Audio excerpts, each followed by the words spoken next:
Assalamualaikum warahmatullahi wabarakatuh. Selamat datang kembali di channel YouTube Dunia Beda, tempat di mana takdir bisa berbalik dalam sekejap mata. Namaku Nadia.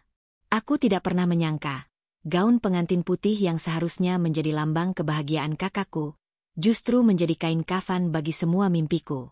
Aku dipaksa, didorong, dan dikorbankan di atas altar kebohongan keluarga, untuk menikahi pria yang bahkan tidak kukenal namanya.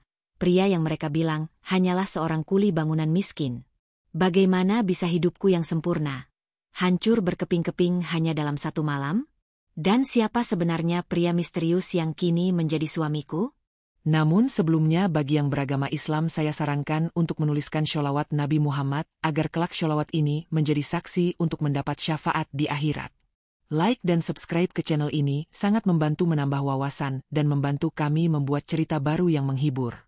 Namaku Nadia. Usiaku baru menginjak 20 tahun, dan duniaku sepertinya selalu berputar di orbit orang lain. Terutama, di orbit kakak perempuanku, Rania. Kami tinggal di sebuah rumah besar di kawasan elit Surabaya Barat. Rumah yang dindingnya dicat putih gading, dengan pilar-pilar tinggi yang seolah berusaha menggapai langit. Orang bilang, rumah kami adalah istana. Tapi bagiku, ini adalah sangkar emas. Indah, megah, namun dingin dan memenjarakan. Dari jendela kamarku di lantai 2, aku bisa melihat taman belakang yang dirawat sempurna, dengan kolam renang biru jernih yang berkilauan di bawah terik matahari Jawa Timur. Semua tampak sempurna, tanpa celah. Seperti sebuah foto di majalah properti. Di tengah kesempurnaan palsu itu, ada duniaku yang sesungguhnya. Sebuah meja belajar kecil di sudut kamar, yang selalu berantakan dengan tumpukan buku, jurnal arsitektur, dan lembaran-lembaran formulir beasiswa. Itulah tiket kebebasanku. Mimpiku adalah melanjutkan studi di National University of Singapore, jurusan arsitektur. Aku ingin membangun sesuatu dengan tanganku sendiri, menciptakan sesuatu yang nyata, bukan sekadar hidup di balik bayang-bayang kesuksesan ayah atau pesona Kak Rania. Setiap malam, saat seisi rumah sudah terlelap, aku akan menyalakan lampu meja, menatap layar laptopku, dan menulis esai pendaftaran dengan segenap jiwa. Aku menuangkan semua harapanku di sana. Harapan untuk dilihat, untuk diakui, bukan sebagai adiknya Rania, tapi sebagai Nadia. Pagi ini, suasana rumah terasa lebih sibuk dari biasanya. Aroma bunga lili dan mawar menyeruak dari ruang tamu, bercampur dengan wangi masakan dari dapur. Pernikahan Kak Rania tinggal menghitung hari. Seluruh energi dan perhatian di rumah ini tercurah untuknya. Aku turun ke bawah, dan pemandangan itu sudah biasa kulihat. Ibu sedang mengawasi para pekerja dekorasi, memastikan setiap kelopak bunga terpasang dengan presisi. Ayah, di sisi lain, tampak sibuk menerima telepon dengan senyum lebar yang terlihat dipaksakan. Dan di tengah-tengah semua itu, ada Kak Rania, bintang utamanya. Dia sedang mencoba gaun pengantinnya. Gaun itu memang luar biasa. Bertabur ribuan kristal kecil yang berkilauan seperti debu bintang, dengan ekor panjang yang menyapu lantai marmer. Kak Rania memutar tubuhnya di depan cermin besar. Wajahnya memancarkan kepuasan. Dia memang cantik. Rambut hitam panjangnya digelung sempurna. Kulitnya yang putih bersih tampak bersinar. Semua orang memujinya. Para perias, desainer, bahkan para asisten rumah tangga, semua menatapnya dengan penuh kekaguman. Nadia, sini, lihat kakakku. Cantik sekali, kan? Panggil ibu, senyumnya merekah, namun matanya tidak menatapku. Pandangannya terpaku pada Rania. Aku mendekat, memaksakan seulas senyum. Iya, Bu. Kak Rania cantik sekali. Tentu saja, sahut Rania dengan nada manja, masih menatap pantulan dirinya di cermin. Gaun ini harganya setara dengan mobilmu. Loh, calon suamiku benar-benar tidak main-main. Aku hanya diam. Calon suaminya. Putra tunggal dari keluarga Wijoyo, rekan bisnis terbesar ayah. Aku belum pernah bertemu langsung dengannya. Yang aku dengar hanyalah rumor-rumor samar. Beberapa mengatakan dia pria yang sangat sukses. Beberapa yang lain berbisik bahwa dia orang yang aneh dan tertutup. Tapi di dunia kami, hal seperti itu tidak penting. Yang penting adalah nama besar Wijoyo. dan bagaimana pernikahan ini akan semakin mengukuhkan posisi bisnis keluarga kami. Saat aku hendak kembali ke kamarku untuk memeriksa email balasan dari universitas, ibu menahan lenganku. Genggamannya terasa lebih erat dari biasanya. Nadia, sudahlah urus beasiswamu itu nanti. Bantu kakakku, ini hari pentingnya, katanya dengan suara pelan. Aku menatap matanya, mencari kelembutan yang biasa kulihat di sana. Tapi yang kutemukan hanyalah gurat kelelahan, dan sedikit kepanikan yang coba ia sembunyikan. Lalu, dia mengucapkan kalimat yang terasa ganjil di telingaku. Pernikahan ini akan menyelamatkan kita semua. Aku mengerutkan kening. Menyelamatkan? Menyelamatkan dari apa? Bukankah hidup kami sudah lebih dari cukup? Aku ingin bertanya, tapi melihat ayah berjalan mendekat sambil tertawa keras setelah menutup teleponnya, aku mengurungkan niatku. Mungkin aku hanya salah dengar. Mungkin ini hanya ungkapan kebahagiaan biasa. Namun, kalimat itu terus terngiang di kepalaku sepanjang hari. Menyelamatkan kita semua. Rasanya seperti ada sebuah retakan kecil di dinding porselen yang indah. Sebuah retakan yang tak terlihat, tapi aku tahu itu ada. Aku kembali ke kamarku, duduk di depan laptop, tapi pikiranku tak lagi fokus pada esai beasiswaku. Aku menatap keluar jendela, ke taman yang sempurna, ke air kolam yang tenang. Untuk pertama kalinya, aku merasa bahwa sangkar emasku ini ternyata dibangun di atas fondasi yang sangat rapuh. Dan aku punya firasat buruk, firasat bahwa kerapuhan itu akan segera hancur berkeping-keping. Malam itu, aku tidak bisa tidur. Kalimat ibu terus berputar-putar di benakku seperti kaset rusak. Menyelamatkan kita semua. Aku mencoba mengabaikannya, membuka kembali laptopku, membaca ulang esai yang sudah puluhan kali kuperiksa. Tapi huruf-huruf di layar seakan menari-nari, kehilangan makna. Di luar, suara jangkrik terdengar lirih, kontras dengan degup jantungku yang terasa begitu kencang. Ada badai yang mendekat, aku bisa merasakannya di tulang-tulangku. Aku memutuskan turun ke dapur untuk mengambil segelas air dingin, berharap bisa menjernihkan pikiran. Langkahku terhenti di depan ruang kerja ayah. Pintunya sedikit terbuka, dan seberkas cahaya jatuh di lantai marmer yang dingin. Dari dalam, aku mendengar suara-suara berbisik. Suara ayah dan ibu. Bukan bisikan mesra, melainkan bisikan yang penuh kepanikan, ketakutan, dan keputusasaan. Rasa penasaranku mengalahkan sopan santun. Aku menempelkan telingaku ke celah pintu. Sudah tidak ada jalan lain. Ma. Suara ayah terdengar bergetar. Parau. Semua aset kita akan disita minggu depan.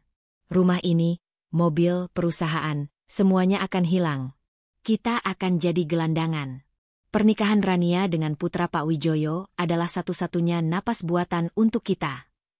Jantungku seakan berhenti berdetak. Disita? Bangkrut? Aku pasti salah dengar. Kemudian kudengar suara isak tangis ibu yang tertahan. Tapi bagaimana dengan Rania? Pak? Dia terbiasa hidup mewah. Kita membohonginya. Kita bilang calon suaminya itu setara dengan kita. Tapi nyatanya dia hanya seorang pekerja bangunan biasa. Pak Wijoyo hanya ingin mencarikan jodoh untuk putranya yang dianggap aneh itu. Ini tidak adil untuk putri kita.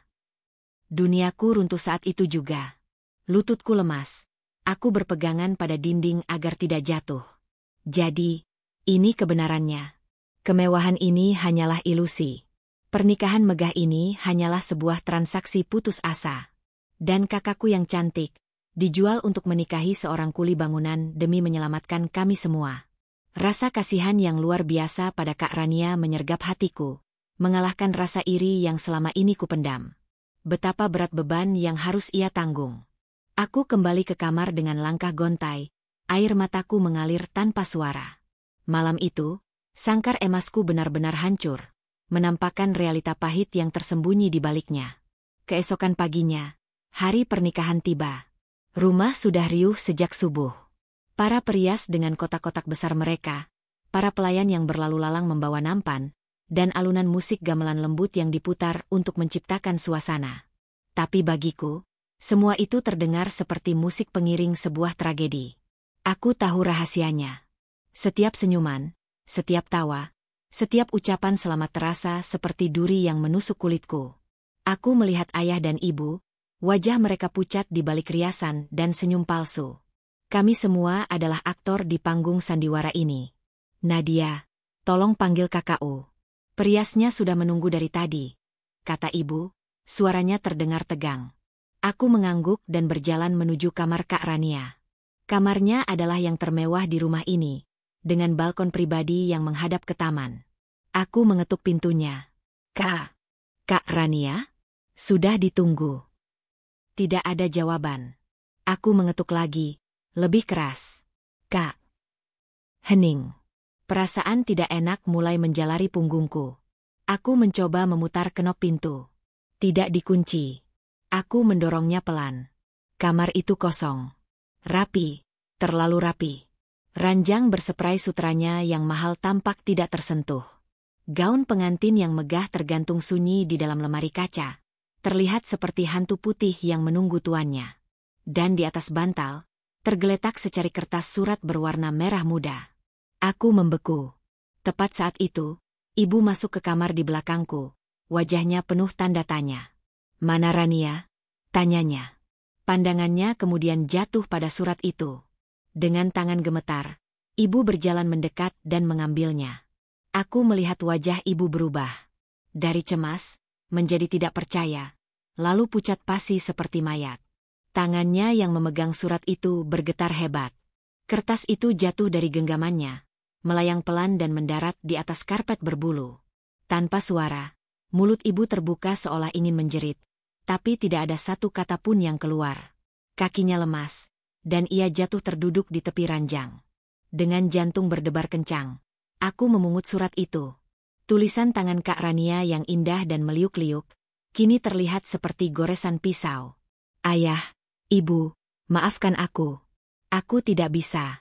Aku tidak bisa mengorbankan sisa hidupku untuk menikahi pria miskin yang tidak aku cintai, hanya demi menyelamatkan bisnis ayah. Aku bukan martir. Aku pergi bersama kekasihku, orang yang benar-benar selevel denganku dan tulus mencintaiku.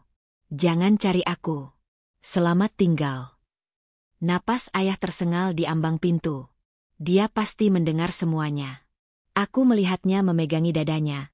Wajahnya memerah pada menahan amarah dan sakit. Rombongan mempelai pria akan tiba kurang dari 1 jam lagi. Semuanya sudah berakhir. Kehormatan keluarga, harapan terakhir kami, semuanya dihancurkan oleh surat pengkhianatan ini. Di tengah keheningan yang memekakan itu, di antara isak tangis ibu yang pecah dan napas ayah yang berat, kedua pasang mata mereka yang putus asa itu, kini tertuju padaku. Bukan tatapan seorang orang tua pada anaknya, melainkan tatapan predator yang terpojok, yang melihat satu-satunya mangsa terakhir untuk bertahan hidup. Keheningan itu pecah oleh suara langkah ayah yang berat. Dia berjalan mendekatiku, melewati ibu yang masih terduduk lemas di atas ranjang. Wajah ayah yang biasanya tegas dan penuh wibawa, kini terlihat tua dan rapuh. Dia berlutut di hadapanku, sebuah tindakan yang belum pernah ia lakukan seumur hidupku. Tangannya yang kasar dan gemetar meraih tanganku. Dingin, sedingin es. Nadia, putriku satu-satunya yang tersisa. Suaranya serak, penuh dengan keputusasaan yang begitu pekat hingga aku hampir tidak bisa bernapas. Hanya kamu yang bisa menolong ayah sekarang. Tolong, nak, gantikan Rania. Aku menarik tanganku dengan kasar. Tidak, kataku. Suaraku bergetar hebat. Ayah sadar dengan apa yang ayah minta? Ini gila. Ini hidupku. Ayah mohon padamu, pintanya lagi. Air mata mulai menggenang di pelupuk matanya. Ini bukan hanya tentang hidup ayah atau ibumu. Ini tentang kehormatan kita. Tentang nasib ratusan karyawan di perusahaan. Rombongan keluarga Wijoyo sudah di depan. Apa yang harus ayah katakan pada mereka? Bahwa putri kita kabur? Kita akan hancur, Nadia. Hancur sehancur-hancurnya. Ibu bangkit, berjalan terhuyung-huyung ke arahku. Wajahnya basah oleh air mata. Anggap ini baktimu yang terakhir pada orang tua. Nak, isaknya sambil memegangi lenganku yang lain. Ibu tidak akan sanggup menanggung malu ini. Tolong kami, Nadia. Selamatkan kami. Aku menatap kedua orang tuaku bergantian. Wajah-wajah yang selama ini ku kenal, kini terlihat asing. Mereka tidak lagi melihatku sebagai anak mereka, Nadia, yang punya mimpi dan masa depan. Mereka melihatku sebagai sebuah pion pengorbanan. Sebuah alat untuk menambal kehancuran yang diciptakan oleh anak kesayangan mereka. Mimpiku, teriakku, air mata panas akhirnya tumpah ruah membasahi pipiku. Beasiswaku? Bagaimana dengan hidupku? Apakah itu semua tidak ada artinya? Aku dikorbankan hanya karena Kak Rania egois. Teriakanku menggema di kamar yang sunyi. Tapi aku tahu, perlawananku sia-sia. Di mata mereka, mimpiku hanyalah setitik debu dibandingkan dengan gunung kehancuran yang siap menimpa mereka. Ayah tidak menjawab, ia hanya menunduk dalam-dalam, bahunya terguncang. Pemandangan itu, pemandangan ayahku yang perkasa hancur di hadapanku, meremukan hatiku. Aku kalah. Sejak awal aku memang tidak pernah punya pilihan. Dengan jiwa yang terasa kosong, aku mengangguk pelan. Satu anggukan kecil, yang terasa seperti menandatangani surat kematian untuk masa depanku sendiri. 20 menit berikutnya adalah neraka. Ibu memanggil Prias dengan panik. Mereka masuk ke kamar dengan wajah bingung, tapi tidak berani bertanya saat melihat tatapan tajam dari ibuku. Aku didudukkan di depan cermin.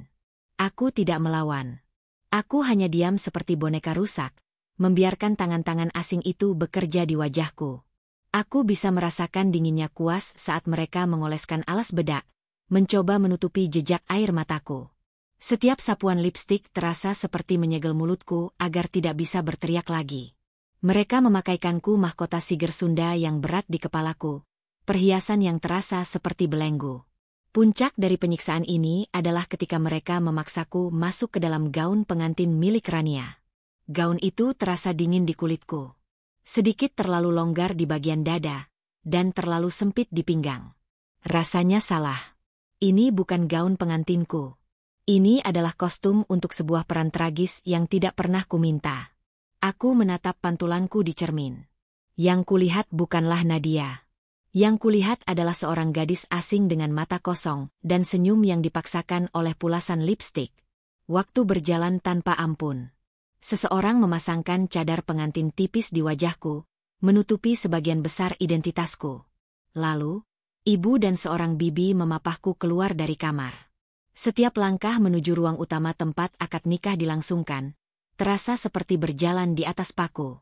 Suara para tamu yang bercengkerama pelan, suara alunan kecapi suling, semua terdengar sayup-sayup, seperti datang dari dunia lain. Dan kemudian, aku melihatnya. Calon suamiku. Pria yang akan kunikahi. Dia duduk membelakangiku, menghadap penghulu. Punggungnya tegap, mengenakan beskap putih sederhana. Tidak ada aura kemewahan sedikit pun darinya. Dia tampak biasa saja. Persis seperti yang dikatakan ibu, seorang pekerja bangunan. Rasa hina dan putus asa kembali mencengkeramku. Aku didudukkan di sampingnya. Aku tidak berani mengangkat kepala. Aku hanya bisa menatap ujung gaunku yang terhampar di lantai. Aku bisa merasakan ayah duduk di sebelahku. Tangannya gemetar saat ia menjabat tangan pria itu. Aku mendengar suara penghulu membacakan doa-doa. Lalu, aku mendengar suara ayahku yang bergetar hebat saat ia mengucapkan kalimat ijab. Saya nikahkan dan kawinkan engkau, Baskara bin Wijoyo, dengan putri kandung saya, Nadia binti Suryo Atmojo, dengan mas kawin seperangkat alat sholat dan logam mulia seberat 50 gram, dibayar tunai. Nadia. Dia menyebut namaku. Jadi mereka tidak berbohong tentang identitasku. Sedikit kelegaan aneh yang kurasakan, segera lenyap saat kudengar suara pria di sampingku menjawab dengan satu tarikan napas. Suaranya tenang, dalam, dan sangat jelas. Saya terima nikah dan kawinnya, Nadia binti Suryo Atmojo, dengan mas kawin tersebut, dibayar tunai. Para saksi berucap serempak. Sah. Satu kata. Kata itu seperti palu godam yang menghantam jiwaku. Mengesahkan pengorbananku. Mengunci takdirku. Di tengah gema kata, sah, yang diulang-ulang oleh para tamu, aku tidak bisa menahannya lagi. Setetes air mata berhasil lolos, jatuh dari pelupuk mataku, membasahi cadar tipis yang menutupi wajahku. Pernikahanku telah dimulai. Dan pemakamanku atas mimpiku sendiri telah selesai. Kata sah itu masih berdengung di telingaku, menenggelamkan semua suara lain di sekitarku. Aku seperti berada di dalam air. Semua terlihat kabur. Semua terdengar teredam. Seseorang menuntunku untuk menandatangani buku nikah. Aku menurut tanpa perlawanan. Goresan penaku di atas kertas terasa seperti menggoreskan luka di hatiku sendiri. Kemudian, suara lembut bibiku berbisik, "Cium tangan suamimu, Nadia." Untuk sesaat, aku membeku. Suami. Kata itu terasa begitu asing, begitu salah. Tapi tubuhku bergerak sendiri, dipaksa oleh adat dan tatapan puluhan pasang mata. Aku menunduk dan meraih tangannya yang terulur. Tangannya terasa kokoh, dan aku bisa merasakan kapalan yang keras di telapaknya. Bekas kerja keras, pikirku sinis. Persis seperti tangan seorang kuli. Namun saat aku menempelkan punggung tangannya ke keningku, aku merasakan sesuatu yang lain. Tangannya tidak gemetar. Tangannya hangat dan mantap. Sebuah kejanggalan kecil yang aneh. Ketika aku mengangkat wajahku, cadar pengantinku dibuka. Untuk pertama kalinya, aku benar-benar menatap wajah pria yang kini menjadi suamiku. Baskara. Dia tidak jelek, tapi wajahnya sangat biasa. Rahangnya tegas, kulitnya sedikit gelap terbakar matahari. Tapi matanya berbeda. Tajam, dalam, dan begitu tenang. Dia menatapku bukan dengan nafsu atau kasihan, tapi dengan tatapan mengamati. Seolah-olah dia sedang mencoba memecahkan sebuah teka-teki yang rumit. Tidak ada senyum di bibirnya. Hanya ekspresi datar yang membuatku semakin merasa terintimidasi. Acara setelah akad berlangsung begitu cepat dan canggung. Tidak ada resepsi megah. Hanya sesi foto singkat yang terasa seperti pemotretan untuk sebuah pemakaman. Beberapa kerabat dekat memberikan selamat dengan bisikan penuh rasa iba yang tidak disembunyikan. Akhirnya, tibalah waktunya aku pergi. Ibu memelukku erat, tubuhnya bergetar karena isak tangis yang ditahan. "Maafkan ibu, nak, maafkan kami," bisiknya di telingaku. Ayah hanya menepuk pundakku, tatapannya penuh rasa bersalah yang tak terucap. Dia tidak sanggup menatap mataku. Pelukan mereka tidak terasa seperti pelukan perpisahan seorang anak yang akan memulai hidup baru. Rasanya seperti pelukan perpisahan selamanya. Aku merasa seperti barang yang sudah berhasil dijual. Aku mengira kami akan menaiki salah satu mobil mewah milik ayah yang sudah dihias bunga. Tapi Baskara justru menuntunku berjalan melewati gerbang utama rumahku, tempat para tamu masih berkumpul. Dia membawaku menyusuri jalanan komplek yang sepi, sampai kami berhenti di depan sebuah mobil yang sama sekali tidak kukenali. Sebuah Kijang Innova berwarna perak. Model lama. Bersih, tapi jelas bukan mobil yang pantas disebut mobil pengantin. Rasa malu dan hina kembali menghantamku. Jadi ini levelnya. Inilah kehidupanku yang baru. Perjalanan itu adalah perjalanan paling sunyi dalam hidupku. Baskara menyetir dengan tenang. Tangannya mantap di kemudi.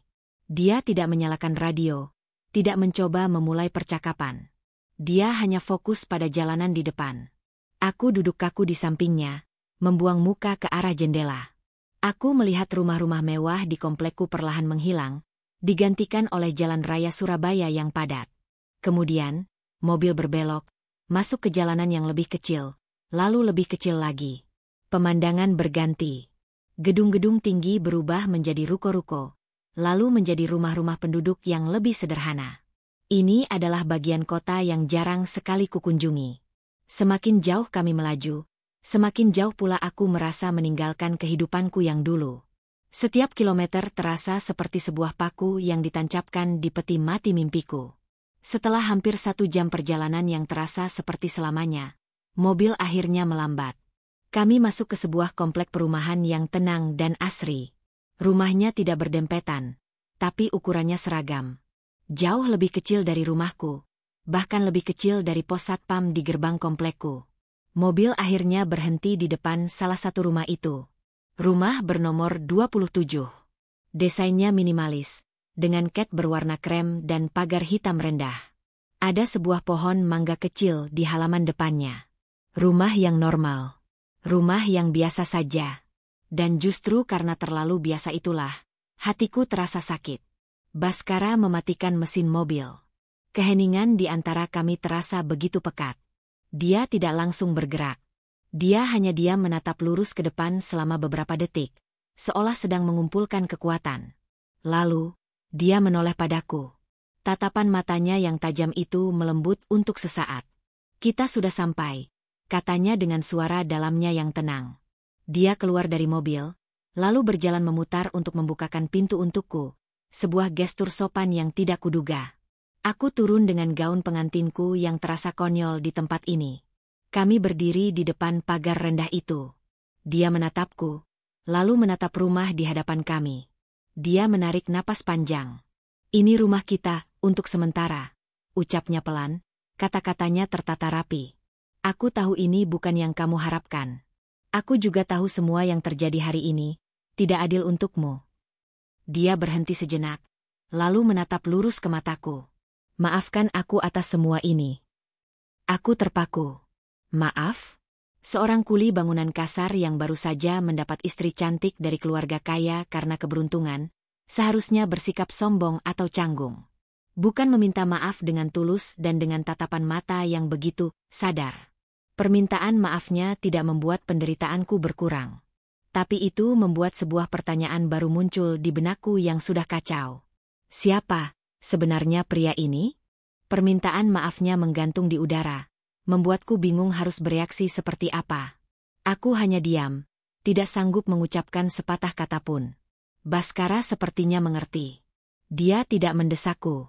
Dengan sebuah gerakan kepala, dia membukakan pagar dan mempersilakanku masuk terlebih dahulu. Aku melangkah ke halaman kecil itu, gaun pengantinku yang berat terasa semakin tidak pada tempatnya.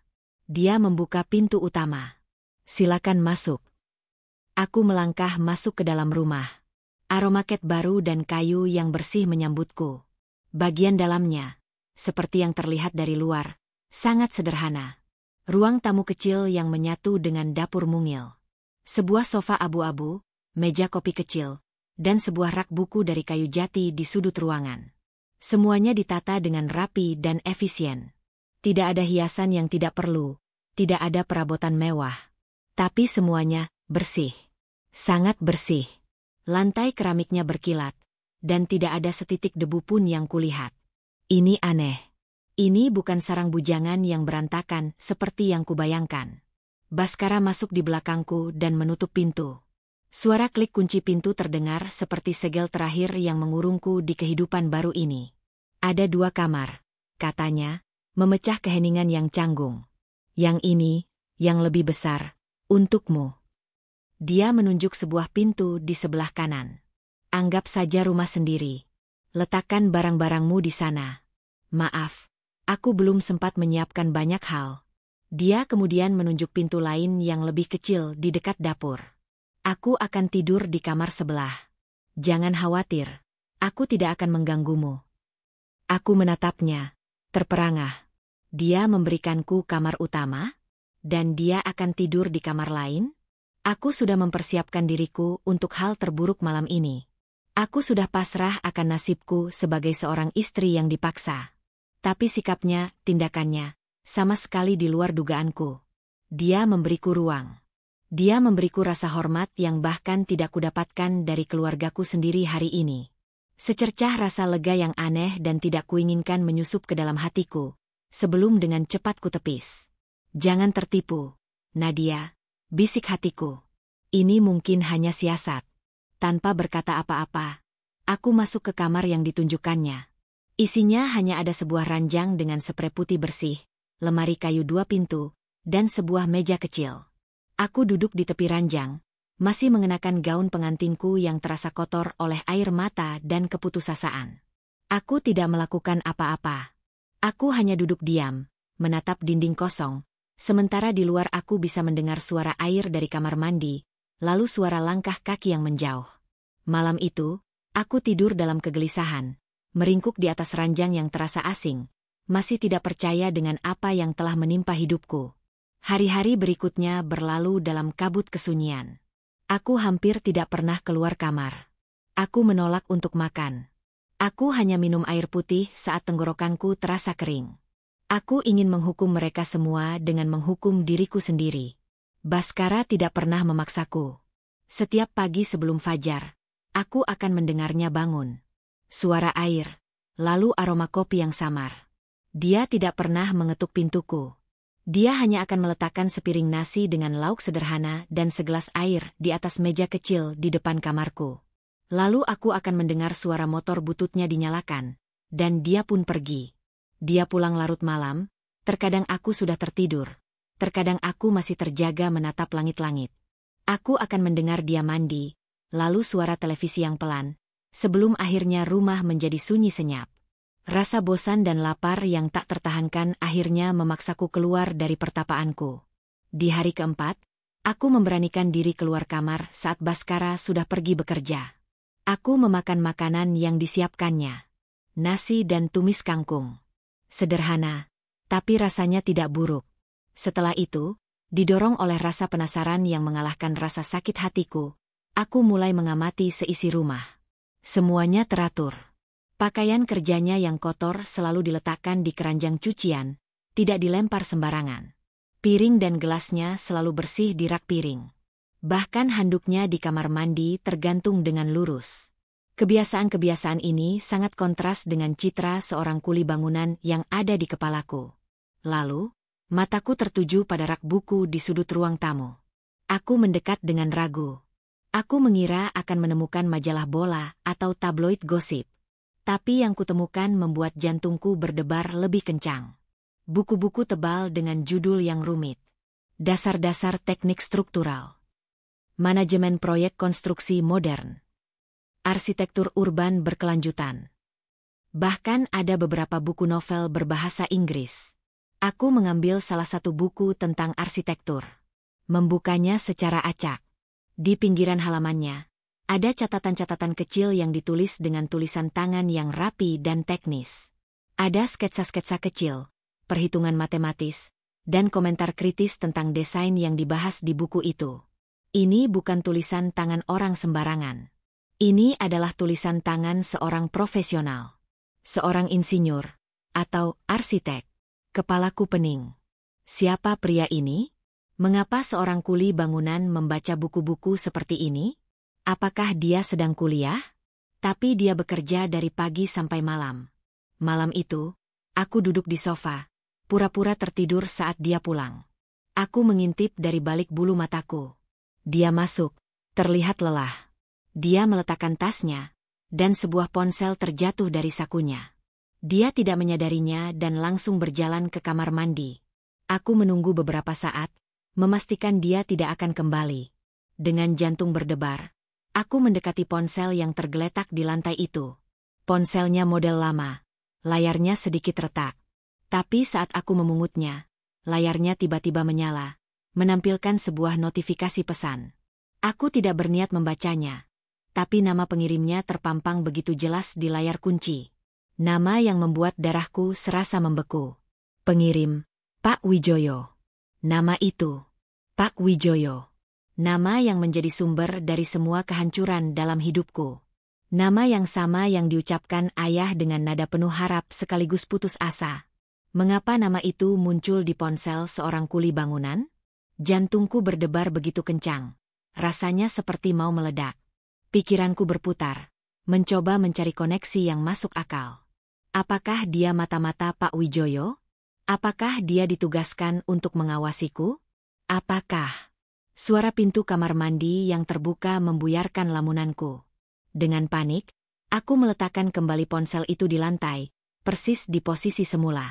Aku mundur beberapa langkah, berpura-pura sedang merapikan bantal sofa. Baskara keluar dengan rambut basah dan kaos oblong bersih. Dia melihat ponselnya tergeletak di lantai. Oh, hanya itu yang ia katakan.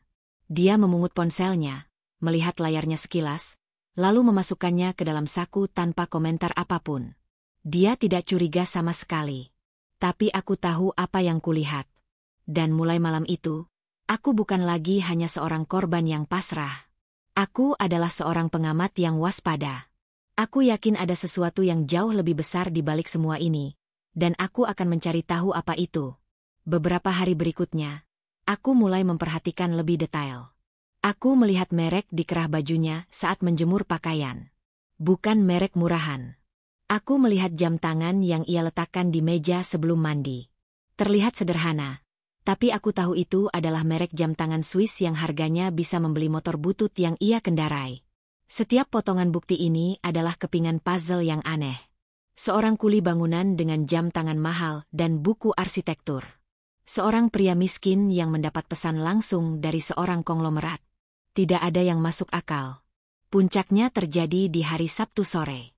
Sudah lebih dari seminggu aku tinggal di neraka yang membingungkan ini. Baskara sedang berada di halaman depan, menyiram pohon mangga kecil kami dengan selang. Dia hanya memakai celana pendek dan kaos yang sudah pudar warnanya. Aku, didorong oleh kebosanan, sedang menyapu teras. Tiba-tiba, sebuah mobil sedan hitam mengkilat berhenti tepat di depan rumah kami. Mobil itu begitu mewah dan asing, seperti sebuah pesawat alien yang mendarat di tengah perumahan sederhana ini. Beberapa tetangga yang sedang duduk-duduk di teras mereka langsung berhenti berbicara dan menatap terang-terangan. Seorang pria berjas mahal keluar dari kursi penumpang. Wajahnya serius, gerak-geriknya efisien. Dia melihat ke arah rumah kami, lalu ke arah Baskara, dengan tatapan hormat yang tidak mungkin salah. Pria itu berjalan cepat menghampiri Baskara yang masih memegang selang air.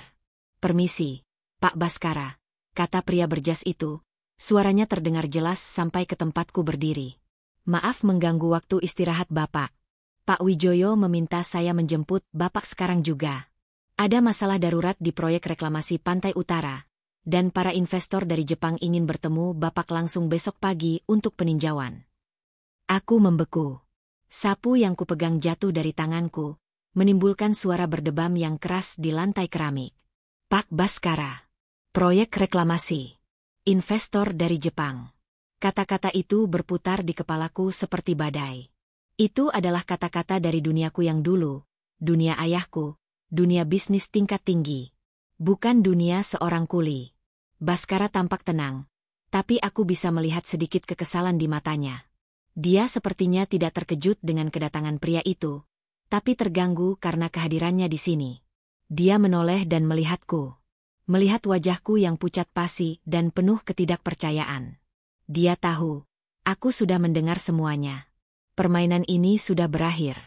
Dengan sebuah gerakan tangan yang berwibawa, dia berkata pada pria berjas itu, "Tunggu saya di mobil. Beri saya 15 menit." Pria itu mengangguk patuh. "Baik, Pak Direktur." Lalu ia berbalik dan kembali ke mobil mewah itu. "Pak Direktur." Baskara mematikan keran air, meletakkan selang, lalu berjalan menghampiriku. Setiap langkahnya terasa seperti dentuman genderang perang. Dia berhenti tepat di hadapanku.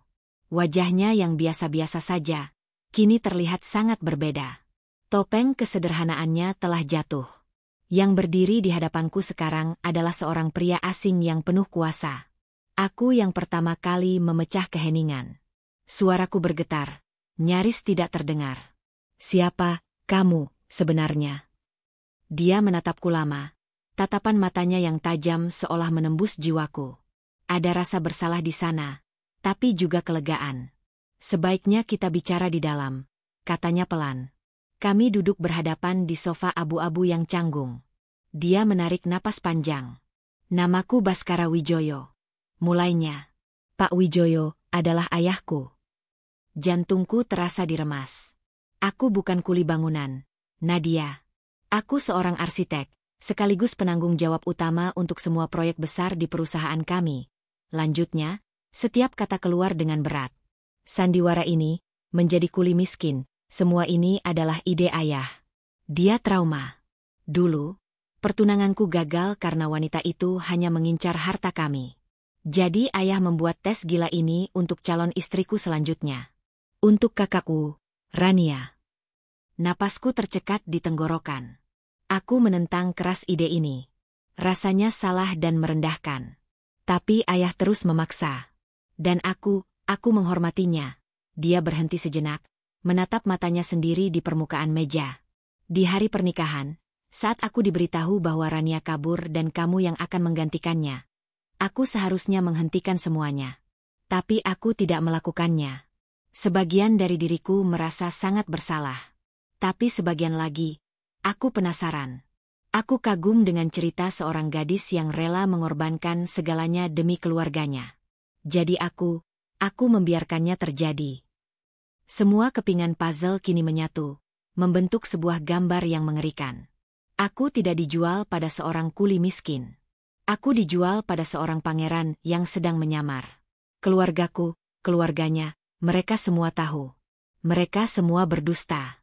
Aku bukan korban takdir. Aku adalah objek dari sebuah eksperimen sosial yang kejam. Aku bangkit berdiri, tubuhku gemetar hebat karena amarah yang meluap-luap. Air mata panas mengalir di pipiku. Tapi ini bukan air mata kesedihan. Ini adalah air mata kemurkaan. Aku menatapnya, pria yang telah menipuku, pria yang telah mengamatiku seperti serangga di dalam laboratorium. Jadi, suaraku naik 1 oktav, penuh dengan getar amarah yang tak tertahankan. Jadi hidupku, pengorbananku, air mataku, semuanya hanya bagian dari sandiwara gila kalian. Pertanyaanku yang penuh amarah menggantung di udara yang terasa berat dan sesak. Baskara tidak menjawab. Dia hanya menatapku, membiarkan aku meluapkan semuanya. Dan aku pun meluapkannya. Semua rasa sakit, penghinaan, dan mimpi yang hancur yang telah kupendam selama lebih dari seminggu ini, meledak seperti bendungan yang jebol. Sandiwara. Kalian menyebut ini sandiwara. Teriakku, suaraku serak karena emosi. Hidupku yang kalian jadikan panggung. Mimpiku untuk mendapatkan beasiswa, masa depanku, semuanya aku korbankan. Aku menangis setiap malam, merasa seperti sampah yang dibuang, merasa hina karena menikah dengan seorang kuli. Dan ternyata aku hanya objek penelitian dalam eksperimen kejam keluarga kalian. Aku memukul dadanya berulang kali dengan kepalan tanganku yang lemah. Dia tidak bergeming. Dia hanya berdiri di sana, menerima setiap pukulan, membiarkan amarahku mengalir sampai habis. Akhirnya, tenagaku terkuras. Pukulanku melambat, dan aku jatuh terduduk di lantai, menangis terseduh-seduh. Bukan lagi tangisan amarah, melainkan tangisan seorang gadis yang hatinya hancur berkeping-keping. Setelah isak tangisku mereda menjadi getaran-getaran kecil, Baskara berjongkok di hadapanku. Jarak kami dekat, tapi terasa seperti ada jurang yang dalam di antara kami. Kamu benar, ucapnya pelan, suaranya tulus dan penuh penyesalan. Semua yang kamu katakan itu benar. Tidak ada pembenaran apapun untuk apa yang telah aku dan keluargaku lakukan. Aku tidak akan memintamu untuk memaafkanku sekarang, atau bahkan selamanya. Itu hakmu. Dia berhenti sejenak, menatap lurus ke mataku. Tapi aku akan memberimu pilihan, Nadia. Sebuah pilihan yang seharusnya kamu miliki sejak awal. Aku mengangkat wajahku yang basah, menatapnya dengan bingung. Pilihan pertama, katanya dengan suara mantap. Kita bisa mengakhiri semua ini sekarang juga. Aku akan mengurus perceraian kita secepatnya, tanpa membuat masalah untukmu. Aku akan membayar semua kerugian yang kamu alami. Aku akan membiayai penuh beasiswamu ke Singapura, sampai kamu lulus. Aku juga akan membantu memulihkan bisnis ayahmu, sebagai kompensasi atas semua penderitaan ini. Kamu bisa pergi, memulai hidup barumu, dan melupakan semua ini seolah tidak pernah terjadi. Napasku tercekat. Dia menawariku kebebasan. Kebebasan yang beberapa hari lalu kukira sudah hilang selamanya. Pilihan kedua, lanjutnya. Suaranya sedikit ragu. Kita tetap menikah.